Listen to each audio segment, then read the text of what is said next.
Hello guys, welcome back. I'm Eve. As you guys know, there's a bad weather in Florida. Debbie's here. I don't know, I've been working on the whole day on the front garden. I've been cutting the grass. That was a big tree over there.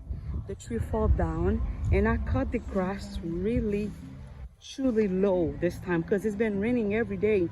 He just gave a break today and I cut the grass very low. I hope it's rained today. But so far, this is what I got.